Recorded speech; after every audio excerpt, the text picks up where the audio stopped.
Welcome to chef Madras Murali kitchen. இன்றைக்கி நம்ம பார்க்க போகிற டிஷ் வந்து மொச்சக்கொட்டை சுண்டல். இது எப்படி செய்யறது, இதுக்கு என்னென்ன தேவையான பொருட்கள் அப்படிங்கிறத பார்க்கலாமா? வீடியோவை தொடர்ந்து பாருங்கள்.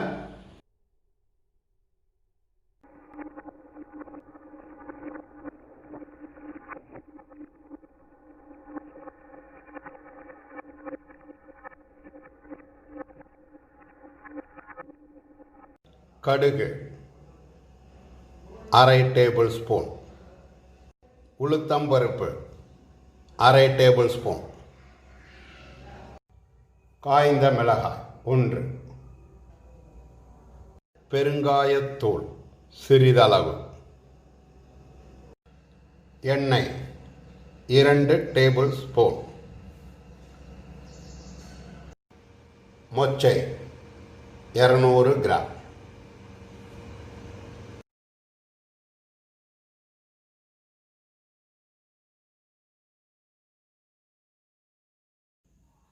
கருவேப்பிலை சிறிதளவு, சால்ட் தேவையான அளவு, கடலைப்பருப்பு, உளுத்தம்பருப்பு, காய்ந்த மிளகாய் சேர்த்த பவுடர் சிறிதளவு.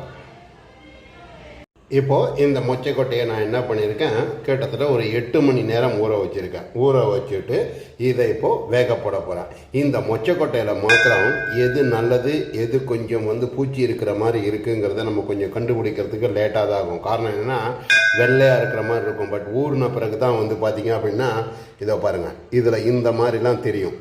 ஸோ இந்த மாதிரி ஊறின பிறகு தான் இதெல்லாம் தெரியும். இதெல்லாம் தெரியும் போது என்ன ஆகும் அப்படின்னா, இதெல்லாம் நீங்கள் எடுத்துடணும். எடுக்காமல் போட்டுட்டீங்க அப்படின்னா என்ன ஆகும்னா, லைட்டாக கசப்புத்தன்மை அப்படிங்கிறது இருக்கிற மாதிரி இருக்கும். ஸோ இது பார்த்தீங்கன்னா தெரியும். இதுலேயே உங்களுக்கு காட்டுற மாதிரி எக்ஸாம்பிள் இதோ ஒன்று இருக்குது பாருங்கள். இந்த மாதிரி ஒரு சில பீஸ் கொஞ்சம் கருப்பாக இருக்கிற மாதிரி இருக்கும். ஸோ இதெல்லாம் நீங்கள் கிளியர் பண்ணணும். நம்ம என்ன தான் நல்ல குவாலிட்டியான மொச்சை அப்படிங்கிறது கொஞ்சம் முன்ன பின்ன தான் இருக்கிற மாதிரி இருக்கும். அதனால் இதை ஊற வச்ச பிறகு நீங்கள் எடுத்துகிட்டு போட்டிங்க அப்படின்னா நல்லா இருக்கும். இப்போது வேக வைக்கிறத காட்டுறேன். வேக வைக்கும்போது மஞ்சள் பொடி, உப்பு நீங்கள் போட்டு வேக வைக்கணும். இப்போது பாருங்கள், நம்ம நல்லா வேக வச்சாச்சு. இந்த வேக வச்ச மொச்சக்கொட்டையை நான் குக்கரில் 6 விசில் விட்டுருக்கேன். இதை பாருங்கள் எப்படி வெந்திருக்க பாருங்கள். இந்த மாதிரி மேஷ் ஆகிற மாதிரி வேகணும். ஸோ அப்போ மொச்சக்கொட்டை நல்லா ஊறணும். ஊறின பிறகு நீங்கள் இந்த மாதிரி 6 விசில் விட்டிங்க அப்படின்னா இந்த அளவுக்கு பேஸ்ட் ஆகிற மாதிரி வேகும். இப்போ இதை நம்ம தாளிப்பு போட போகிறோம். அதையும் உங்களுக்கு நான் காட்டுறேன். இப்போது பாருங்கள், நம்ம ஆயில் வச்சாச்சு. ஒரு 2 ஸ்பூன் அளவுக்கு ஆயில் வச்சுட்டேன். இந்த ஆயில் வச்ச பிறகு நீங்கள் என்ன பண்ணலாம் அப்படின்னா, கடுகு ஒரு 1/2 டேபிள் ஸ்பூன் அளவுக்கு கடுகு போட்டுக்கோங்க.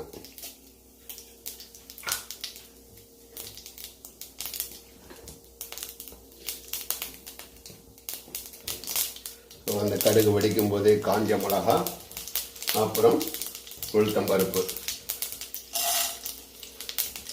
உளுத்தம்பருப்பு கொஞ்சம், இது ரெண்டும் கொஞ்சம் நல்லா கொஞ்சம் ரோஸ்ட் ஆகட்டும். நான் கொஞ்சம் எண்ணெய் ஜாஸ்தியாக தான் வச்சுருக்கேன். காரணம் என்ன, பவுடர் போடணும், தேங்காய் நம்ம போட போகிறோம். ஸோ அதனால் கொஞ்சம் எண்ணெய் கொஞ்சம் ஜாஸ்தியாக வச்சிங்க அப்படின்னா நல்லாயிருக்கும். இப்போது கருவேப்பிலை போட்டுருங்க. ஸோ கருவேப்பிலை போட்டு லைட்டாக அந்த கோல்டன் கலர் வந்துருக்கு. இந்த நேரத்தில் நாம் வடிகட்டி வச்ச மொச்சையை ஆட் பண்ணிடலாம். ஸோ நீங்கள் மொச்சையை ஆட் பண்ணிங்க அப்படின்னா, நான் உங்களுக்கு ஏற்கனவே சொல்லியிருக்கேன். ஸோ எப்படின்னா, இந்த வடிகட்டி வச்சுருந்தாலும் அதில் உள்ள தண்ணி அப்படிங்கிறது இருக்கும் அப்படின்னு சொல்லியிருக்கேன். இப்போது பாருங்கள், அதிலே தெரியுது பாருங்கள், தண்ணி மாதிரி லைட்டாக கொதிக்கிற மாதிரி கொதிக்கல, அந்த தண்ணி மாதிரி இருக்கிறது இருக்கும். அது போகிற அளவுக்கு நீங்கள் என்ன பண்ணணும், லைட்டாக சூடு பண்ணணும். இதுலேயே இப்போது நாம் பெருங்காயத்தூள் ஆட் பண்ணிடலாம். நான் மொச்சக்கொட்டை வேக வைக்கும் போதே நான் ஆல்ரெடி சால்ட்டு நான் ஆட் பண்ணிட்டேன்.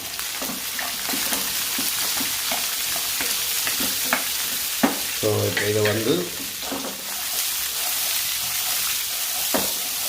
ஸோ லைட்டாக சூடானால் போதுமானது. இப்போ இது கொஞ்சம் சூடாகட்டும், உங்களுக்கு காட்டுறேன். இப்போ பாருங்கள், கொஞ்சம் நல்லா சூடாயிடுச்சு எல்லாம். இப்போது நீங்கள் என்ன பண்ணணும், இந்த பவுடர் ஆட் பண்ணுங்கள். நாம் ஆல்ரெடி சொல்லியிருக்கோம், அந்த பவுடர் தான் நான் ஆட் பண்ணுறேன். நான் காரம் எனக்கு கொஞ்சம் ஜாஸ்தி வேணும் அப்படிங்கிறத நான் என்ன பண்ணுறேன், 2-2.5 ஸ்பூன் அளவுக்கு நான் போடுறேன். உங்களுக்கு எவ்வளோ காரம் வேணுமோ அதை நீங்கள் ஆட் பண்ணிக்கலாம். இப்போ இந்த பவுடர் போடுறதும் நீங்கள் என்ன பண்ணணும், லைட்டாக கொஞ்சம் சால்ட் ஆட் பண்ணிக்கலாம். ஏன்னா நம்ம முதல்ல தேங்காய் போட போகிறோம். அதுக்கடுத்து இந்த பவுடர், இது ரெண்டுத்துக்கும் கண்டிப்பாக சால்ட்டு தேவைப்படும். அதனால் நீங்கள் இந்த மாதிரி போட்டுக்கோங்க. அதே மாதிரி இந்த மொச்சக்கொட்டை வந்து வெறுமனை வேணாலும் நம்ம வந்து மிளகாத்தூள், அதாவது வெறும் மிளகாத்தூள் போட்டும் செய்யலாம். அது நம்மளுடைய விருப்பம்தான். ஸோ இப்படி பண்ணும்போது என்னாகும் அப்படின்னா, இந்த பவுடர் வந்து மேலே அதில் வந்து ரோஸ்டட் ஆகும்போது மொச்சக்கொட்டையை நீங்கள் சாப்பிடும்போது பார்த்தீங்கன்னா மொச்சக்கொட்டை வந்து ஃப்ரை பண்ண மாதிரி தோணும். ஏன்னா அந்த பருப்பு இதெல்லாம் வந்து நல்லா ரோஸ்டட் ஆனிச்சு அப்படின்னா சூப்பராக இருக்கும். அதுக்காக தான் இந்த பவுடர் போட்டு நம்ம பண்ணுறோம். நீங்கள் நினைப்பீங்க எல்லாத்துக்குமே இவர் வந்து பவுடர் போட்டு தான் பண்ணுறாரு, வெறுமனை பண்ண மாட்டாரு அப்படின்னா. ஒரு இதுக்கும் ரோஸ்டட் ஆகும்போது பருப்பினுடைய டேஸ்ட்டு நல்லா இருக்கும் அப்படிங்கிறதுக்காக தான் நான் இந்த மாதிரி பண்ணுறேன். ஸோ இப்போ பாருங்கள், நல்லா சூப்பராக இதாக இருக்குது. இந்த நேரத்தில் நீங்கள் என்ன பண்ணணும், நாம் திருகி வச்ச தேங்காயை ஆட் பண்ணிக்கலாம். இப்போது இதில் நாம் திருகி வச்ச தேங்காயை ஆட் பண்ணிக்கலாம்.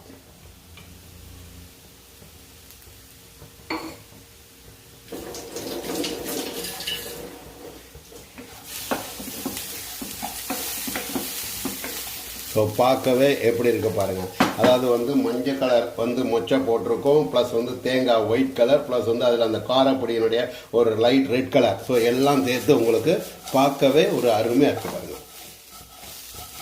ஸோ இப்போ இது வந்து ரெடி ஆகிருக்கு. உங்களுக்கு இப்போ டிஸ்பிளே காட்டுறேன் பாருங்கள்.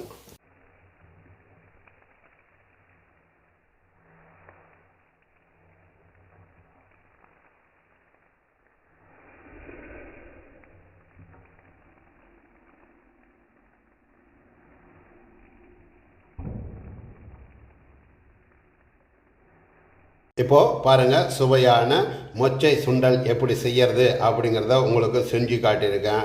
ஸோ இதை மாதிரி உங்கள் வீட்டில் நீங்கள் செஞ்சு பாருங்கள்.